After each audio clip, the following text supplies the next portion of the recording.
장례식장에서 웃은 아내 삼편. 그 웃음은 비명이었습니다. 상담사가 말했습니다. 그 웃음은 당신이 못나서 나온 게 아니에요. 저는 고개를 들었어요. 뭐라고요? 그건 방어 기제예요. 감정이 너무 커서 정상적으로 표현할 수 없을 때 나오는 거예요. 상담사가 제 손을 잡았어요. 가장 사랑하는 사람을 잃었을 때 사람은 울지 못해요. 오히려 웃거나 무표정이 되거나 얼어붙죠. 그게 왜요? 마음이 이미 찢어져 있어서요. 더 이상 찢어질 곳이 없으니까 몸이 스스로를 보호하는 거예요. 그 말을 듣는 순간 저는 처음으로 오열했습니다. 18장 바닥을 친 밤, 남편의 검색 기록을 본 그날 밤, 저는 정말 위험한 상태였어요. 거실에 혼자 앉아 있었어요. 새벽 3시. 아이들은 자고 있었고 집은 너무 조용했어요. 남편은 이런 기분이었구나. 이렇게 혼자 아무도 없이 이런 생각을 했구나. 처음으로 남편의 마음을 이해했어요. 그리고 무서운 생각이 들었어요. 나도 그냥 없어지면 안 될까? 이렇게 사는 것보다 그냥. 그때 딸아이 방에서 소리가 났어요. 잠꼬대.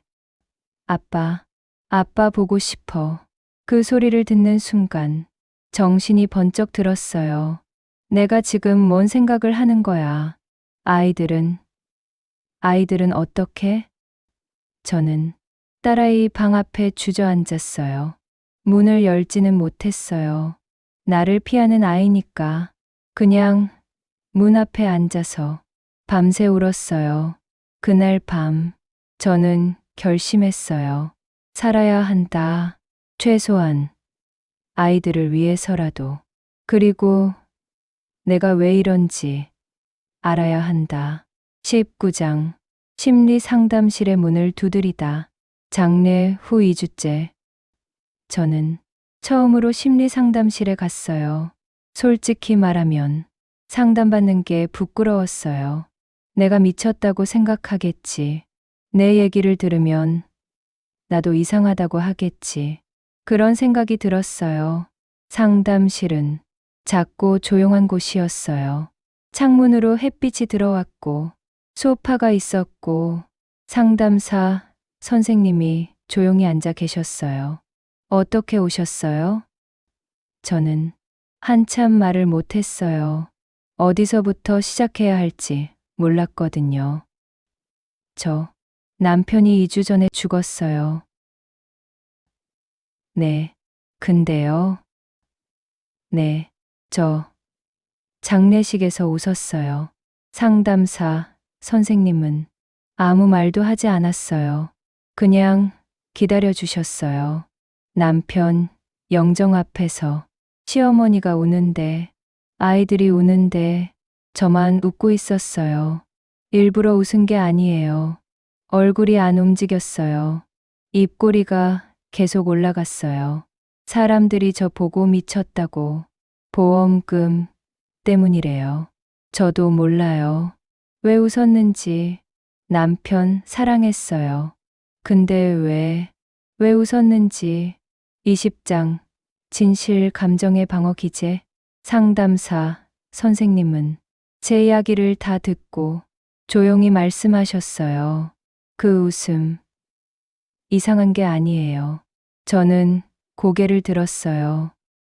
네, 부적절 정동이라고 해요. 감정과 표현이 일치하지 않는 현상. 무슨 말이에요? 쉽게 말할게요. 우리 뇌는 감정을 처리하는 시스템이 있어요. 슬프면 울고, 기쁘면 웃고, 화나면 소리 지르고. 그게 정상이죠. 그런데요, 감정이 너무 크면, 감당이 안 되면 이 시스템이 고장나요. 남편분이 갑자기 돌아가셨죠. 예고 없이, 준비할 시간도 없이. 네, 그 충격이 너무 컸던 거예요. 내가 감당할 수 없을 만큼. 그래서 웃은 거예요? 그래서 얼굴이 얼어붙은 거예요. 울어야 하는데 울 수가 없으니까. 남아있는 근육의 기억대로 움직인 거예요. 웃는 표정으로. 저는 그 말을 이해하는데 시간이 걸렸어요. 이걸 방어 기제라고도 해요. 마음이 너무 아프면 몸이 스스로를 보호하려고 해요. 감정을 차단하거나 다른 감정으로 덮거나. 어떤 사람은 울지 못하고 무표정이 돼요. 어떤 사람은 갑자기 웃어요. 어떤 사람은 아무 감정도 못 느껴요. 그게 다 같은 거예요. 마음이 이미 찢어져서 더 이상 찢어질 수 없을 때 나오는 반응. 그럼 저 이상한 사람 아니에요? 상담사 선생님이 제 손을 잡으셨어요. 아니에요. 당신은 정상이에요. 아니, 정상보다 더 아픈 거예요. 그 웃음은 당신이 냉정해서 나온 게 아니에요. 당신이 너무 사랑했기 때문에 나온 거예요.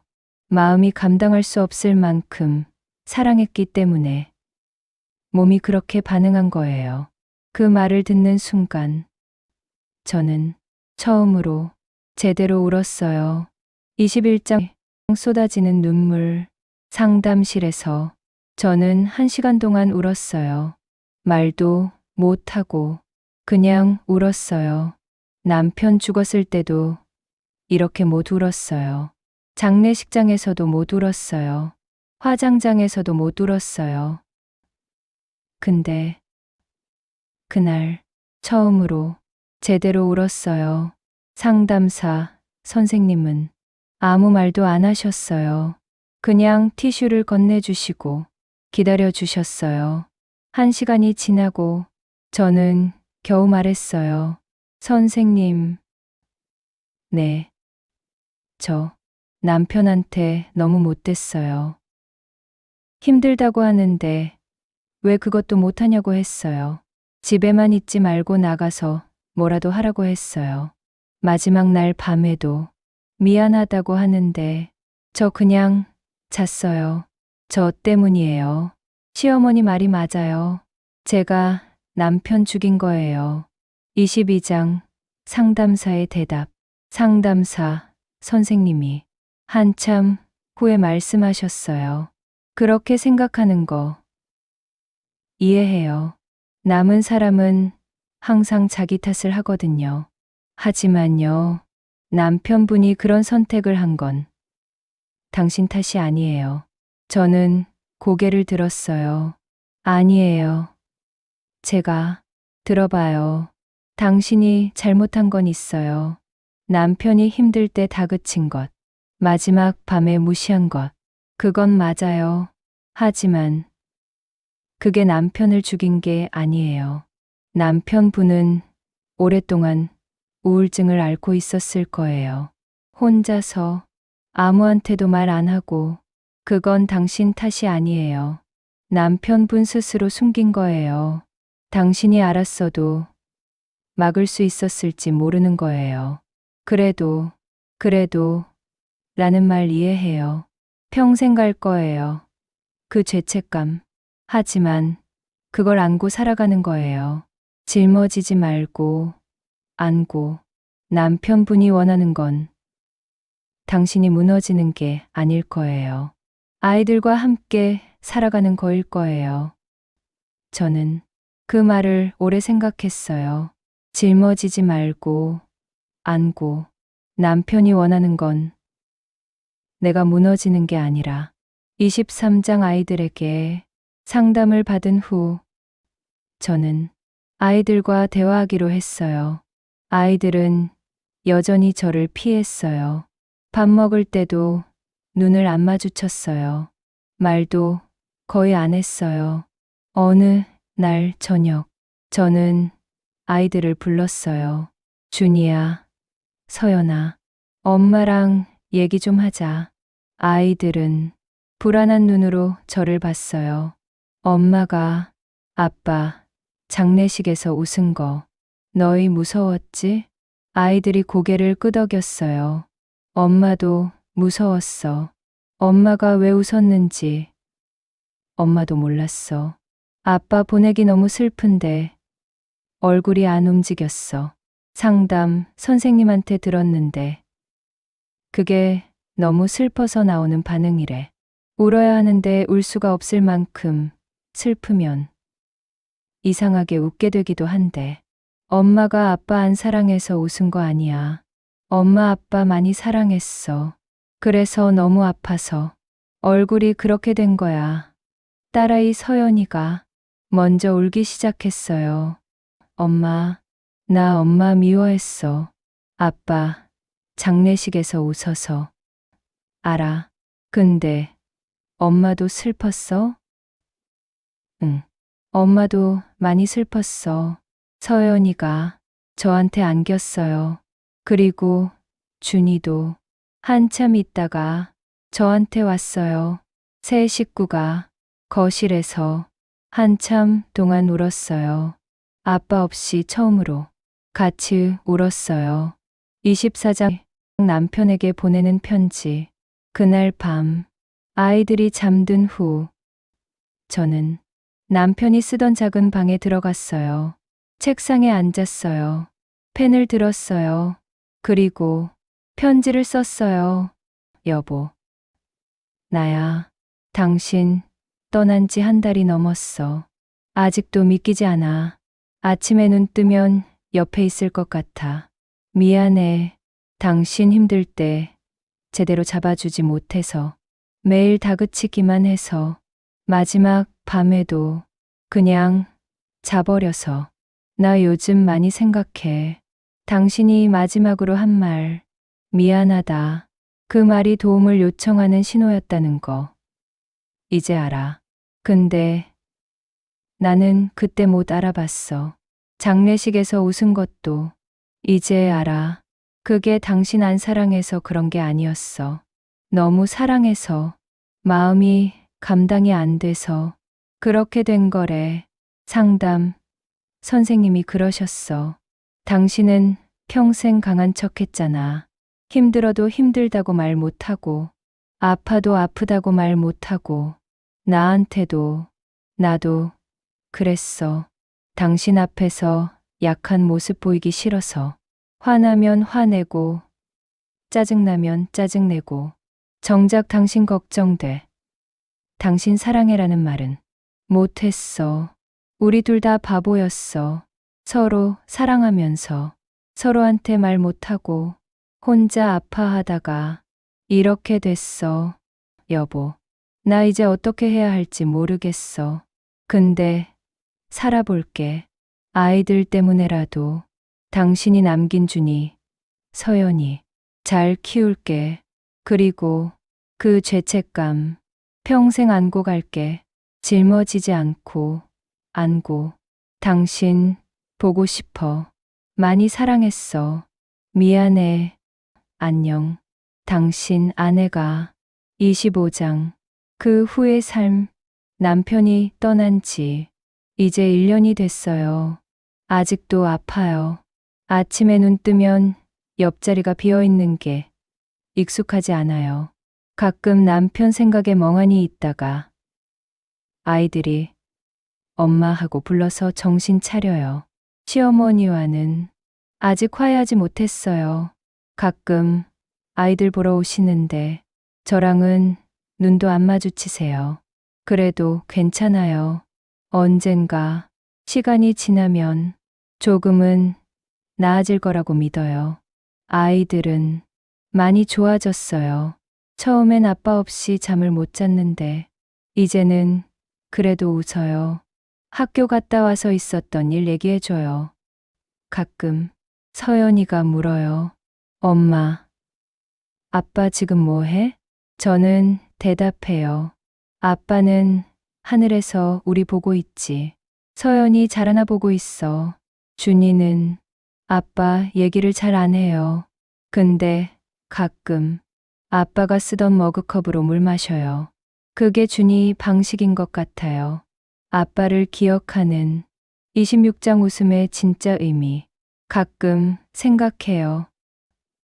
그날 장례식장에서의 그 웃음. 사람들은 그게 냉정함이라고 했어요. 보험금 때문이라고 했어요. 남편 죽어서 좋았나 보다라고 했어요. 하지만 진실은 달랐어요. 그 웃음은 나를 지키려는 마지막 몸부림이었어요. 마음이 너무 아파서 더 이상 아플 수 없어서 몸이 스스로를 보호하려고 했던 거예요. 그 웃음은 남편을 사랑하지 않아서 나온 게 아니에요.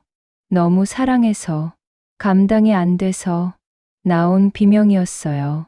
인간의 마음은 참 이상해요. 울고 싶을 때 웃고, 웃고 싶을 때 울고, 사랑하는 사람한테 상처 주고, 미워하면서 그리워하고, 남편도 그랬겠죠. 강한 척 하면서, 속으로는 무너지고 있었겠죠. 괜찮아라고 말하면서, 사실은 도와줘라고 말하고 싶었겠죠. 나도 그랬어요. 왜 이것도 못해라고 말하면서, 사실은 당신 걱정되라고 말하고 싶었어요. 우리는 서로를 사랑하면서 끝까지 그 말을 못했어요. 그게 가장 아파요. 27장 마지막 메시지. 이 영상을 보시는 분들께 제가 하고 싶은 말이 있어요. 혹시 주변에 힘들어하는 사람이 있다면 괜찮아? 라고 물어봐 주세요. 힘들면 말해라고 해주세요. 그리고 그 사람이 괜찮아라고 대답해도 한 번 더 물어봐 주세요. 진짜 괜찮아? 라고. 남편은 마지막까지 괜찮아라고 했어요. 근데 괜찮지 않았어요. 저는 그걸 몰랐어요. 아니, 알면서도 무시했어요. 만약 그때 제가 한 번 더 물어봤다면 진짜 괜찮아? 뭔가 얘기해봐. 그랬다면 달라졌을까요? 모르겠어요. 달라지지 않았을 수도 있어요. 하지만 후회는 안 했을 거예요. 지금 저는 평생 이 후회를 안고 살아야 해요. 왜 그때 한 번 더 안 물어봤을까? 왜 그때 안아주지 않았을까? 그 후회가 매일 밤 저를 깨워요. 그래서 부탁드려요. 사랑하는 사람한테 오늘 한 번 더 말해주세요. 사랑해. 내가 힘들면 나도 힘들어. 같이 버티자. 그 한마디가 누군가를 살릴 수도 있어요. 28장 에필로그 창가에서 오늘도 아침이 밝았어요. 저는 창가에 서서 해 뜨는 걸 봤어요. 남편이 좋아하던 시간, 여보, 작은 소리로 말했어요. 오늘도 살아볼게. 아이들이랑 밥 먹고, 출근하고, 집에 와서 숙제 봐주고, 그렇게 하루 버틸게. 언젠가 당신 만나면, 그때는 제대로 말할게. 사랑한다고, 미안하다고, 보고 싶었다고, 그때까지 잘 살고 있을게. 저는 창문을 닫고 아이들 깨우러 갔어요. 준아, 서연아, 일어나. 학교 가야지. 오늘도 우리의 하루가 시작됩니다. 아픔을 안고, 그리움을 안고, 그래도 살아갑니다. 사람들은 겉으로 보이는 것만 봅니다. 웃으면 행복한 줄 알고, 울면 슬픈 줄 알고, 하지만 인간의 감정은 그렇게 단순하지 않아요. 누군가가 이상하게 행동할 때 판단하기 전에 한 번 더 생각해 주세요. 저 사람, 혹시 너무 아파서 저러는 거 아닐까? 그리고 사랑하는 사람에게 오늘 사랑해라고 말해주세요. 내일은 모르는 거니까요. 여러분, 긴 이야기 끝까지 들어주셔서 감사합니다. 이 영상이 누군가에게 위로가 됐으면 좋겠습니다. 혹시 주변에 힘들어하는 분이 계시다면 이 영상을 공유해 주세요. 구독과 좋아요, 알림 설정 여러분의 응원이 큰 힘이 됩니다. 다음에 또 다른 이야기로 찾아뵙겠습니다. 오늘도 소중한 사람과 함께 하세요. 감사합니다.